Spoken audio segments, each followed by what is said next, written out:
Hi, welcome to simple things. ഇന്ന് നമ്മൾ ഉണ്ടാക്കാൻ പോകുന്നത് വയണയിൽ വെച്ചിട്ടൊരു ഐറ്റമാണ്. ഇതിനെ വയണയപ്പം എന്നും പറയും, തെരളിയപ്പം എന്ന് പറയും. അപ്പോൾ തുടങ്ങിയാലോ?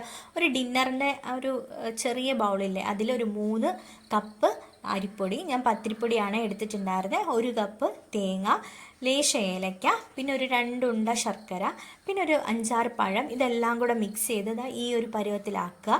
പിന്നെ ഒന്നുമില്ല, ഒരു തെരളികളെടുക്കുക, ഇത് ഇങ്ങനെ റോൾ ചെയ്ത് ഇങ്ങനെ വെച്ച് കൊടുക്കുക. അപ്പം എനിക്ക് ഒരു 20 എണ്ണത്തിനുണ്ടായിരുന്നു. അപ്പം അടിപൊളി സാധനമാണ്, ഈവനിങ് സ്നാക്കൊക്കെ ആയിട്ട് ഉപയോഗിക്കാൻ പറ്റിയ ബെസ്റ്റ് ഐറ്റമാണ്. അപ്പം നിങ്ങൾ എന്തായാലും ട്രൈ ചെയ്ത് നോക്കണം. അപ്പോൾ ഇങ്ങനെ റോൾ ചെയ്തിട്ട് ഒരു 20 എണ്ണം എനിക്കുണ്ടായിരുന്നു.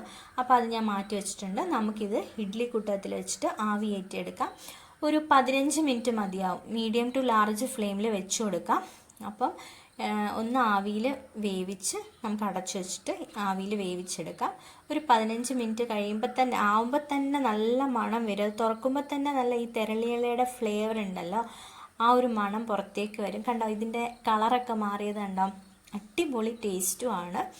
അപ്പം നിങ്ങൾ എന്തായാലും ട്രൈ ചെയ്ത് നോക്കണം. ഈ മിക്സിൻ്റെ അകത്ത് ഒരു ലേശം ഉപ്പും കൂടി ഇട്ട് കൊടുക്കണേ, ഒന്ന് മധുരം ബാലൻസ് ചെയ്യാൻ വേണ്ടിയിട്ടാണ്. അപ്പോൾ എല്ലാവരും ട്രൈ ചെയ്ത് നോക്കണം.